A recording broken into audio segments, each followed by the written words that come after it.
When you get an idea, you're going to have moments in time where you can say yes and when you can ignore it, right? You can sit down and keep asking and begging God, begging universe for ideas. And what's gonna happen is they're gonna come in, and they might not come in the way that you think they're gonna come in. They might come in a completely different format. And it's up to you to say yes. It's up to you to keep your eyes open and keep your soul open, soul wide open. That's how we gotta live in order to actually get the messages that we're asking for, right? And in order to recognize them. So it's one thing to ask, it's another thing to completely just actually recognize that they're coming in. So when you're getting these messages, and I know this sound sucks, but I'm on my running headphones, so sorry. The sound will get better.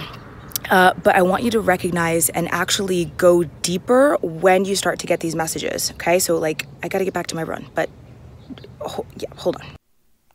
So we get to this point where we keep asking. We're like, God, universe, please help me out. Give me the answer, give me the answer. And the universe, God, is gonna get to the point where it's like, you know, you keep asking and I keep delivering and you keep not taking action, or you keep ignoring what I'm sending you, right? And we've got to be able to bridge the gap between what we think we're going to receive as an answer and what we actually receive. And one of the best ways that I found, because if we don't, right, like, and like, why do we have to? Why do we have to?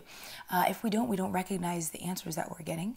And also, we start to drop into victim mode and this martyr mentality where we're like, oh, it's not working, the universe isn't responding, you know, God just keeps giving me all the trials and the tribulations and none of the joy, and, you know, where's that abundance I was promised? And like, we get into this like me, a toddler kind of a place.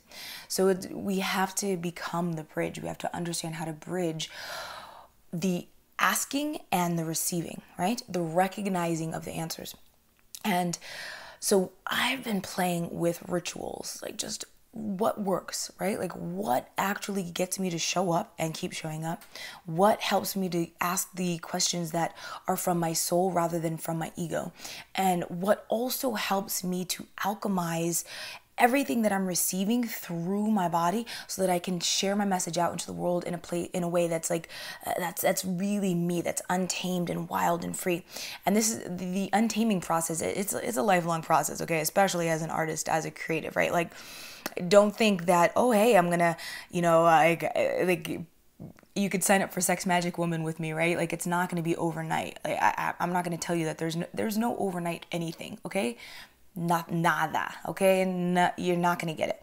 But you do learn how to actually begin to live in such a way that the wild, raw, messy you is your natural state rather than the kind of restricted, inhibited version. I don't mean like you're like all scared, like scared little mouse, right? You might feel like really powerful and you're amazing, and yet you know that there's a level, there's a depth, there's a potency in your art that you're not quite hitting, and you refuse to hit it because it's really scary.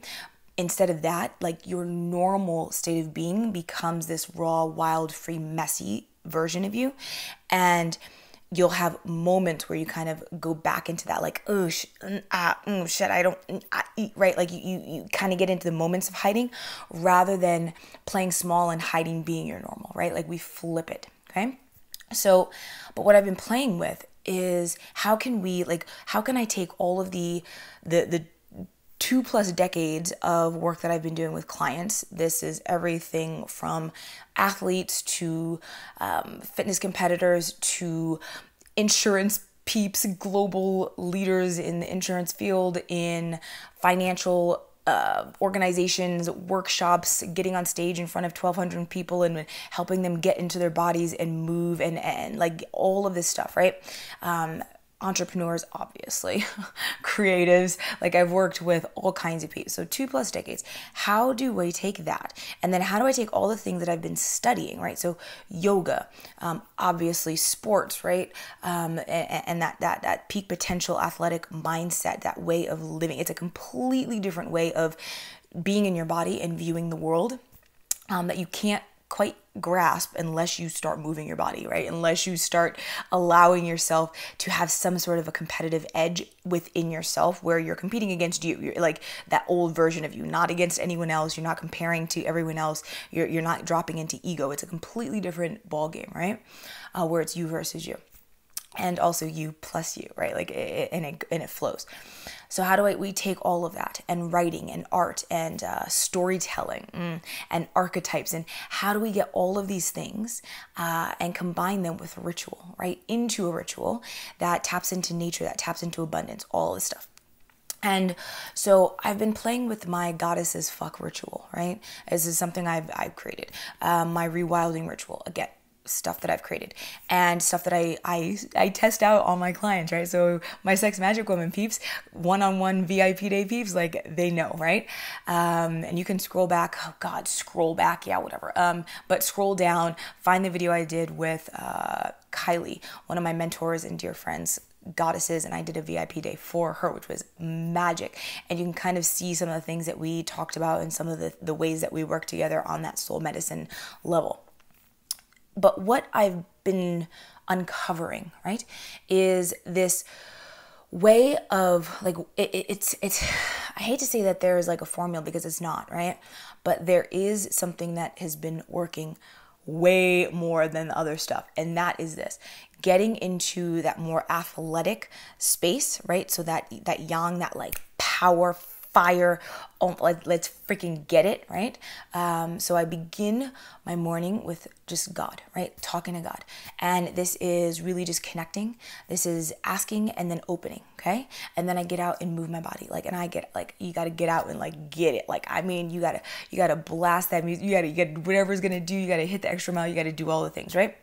And then something that's more yin, that is the more feminine, juicy nectar, amrita, like, oh my God, I'm going to get into it. So whether this is yoga, this is dancing, this is a combination, like that's what I did this morning. It was like, okay, so I'm practicing, you know, and I'm hearing my ballet teacher, culpe, passe, like just going through, right? So you got to go like find what works for you. And then incorporating the space of meditation, of writing. If you're more of like a visual drawing person, then like draw stuff out, map it out. If you want to just write it out, words, whatever it is, but not necessarily on the computer, right? Like I want you to get like pen, marker, crayons, paintbrush, but like get the creative juices flowing. Whenever we're feeling stuck, we've got to like, if we create something, we move. So all of this is about moving energy. Okay. So I want you to understand this. All of this is about moving energy. So this is, God, this is going way longer than I intended it to go. Okay. We move the energy, we drop in, we start to meditate, we write, we journal it out. This is all moving meditation, okay? This is all meditation. This is just not just like sitting on a mountain, you know, or in a mountain cave, like sitting on a meditation pillow and just like like that works. Yes. And like, what do we do every single day when we're like, oh my gosh, I've got to get the energy moved through rather than having stagnant energy. And then, I don't know why I keep doing that today. What else? The big thing that I've noticed is like, if I try to just sit down and, you know, play with the shamanic oracle card deck, or I try to just sit down and drop into meditation, like a stillness meditation, or I just sit down and like, just like try to get the answer, it's not going to come. So I need to get into that athletic space. I've got to like really get in boxing, running, whatever it is, Bulgarian bag class. Like I got to move some stuff, then drop into a softer, more flowy, connected, like breath space. Then I've got to journal it out, map it out, draw it out, whatever it is. Then I can actually open my body into that really deep, potent space of receptivity where the answers start to flow through. And I'll get answers throughout all of this, and I'm just like, oh, awesome. And it's just playing.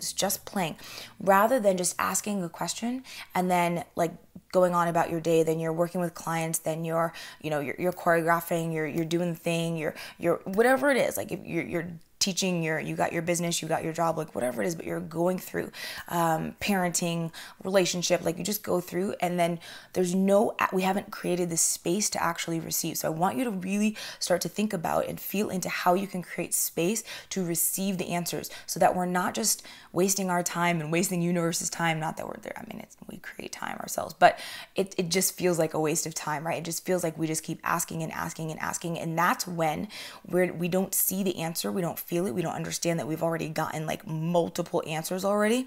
But we start to get frustrated. We drop back into that victim mindset. We start to get all martyry and blamey and yucky and right, like our vibration drops, our frequency is like flatlining, it's stagnant, we're in the quicksand. And then even more so, we're just cultivating the reality loop of not stepping into our desires, not having the impact that we want to have with our message, with our life. We're not alchemizing, we're not transmuting energy, we're simply sitting in stagnation, okay? So really start to feel into this. Play with my ritual, play with your own.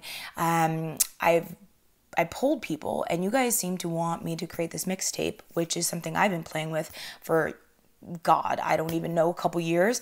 Except I really was like, okay, if you want me to create this, like I'm gonna need some, like, just, let me know, like I'm ready if that's what you really want.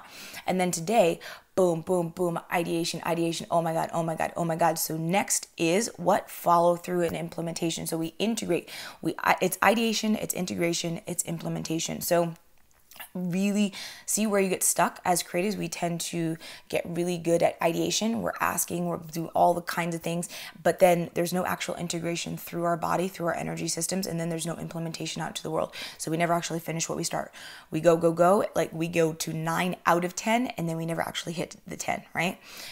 So one of the things that I tell my clients is like, it's work past zero, right? Like it's work past zero. It's work past the point where you normally would stop, because we have a comfort zone, right?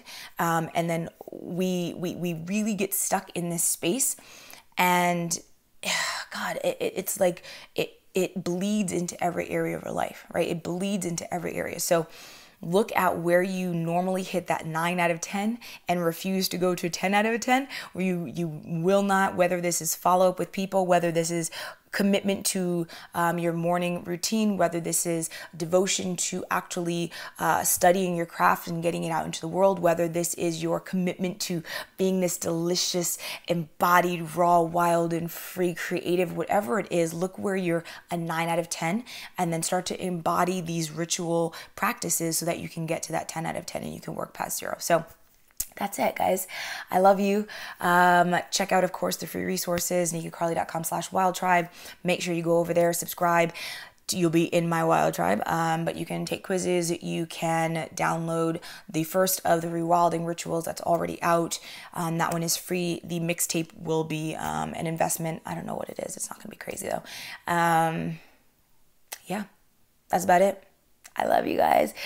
Oh, what do you think about me being inside and doing it? It's so windy and so hot that I came inside, and it feels so weird trying to record inside.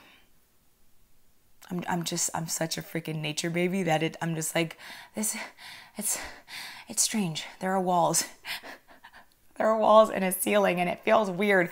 Okay, I love you. I will see you guys in the next one. I'm going to go live probably tomorrow. So make sure you subscribe, turn on those notifications. You will see when I go live, all that yummy.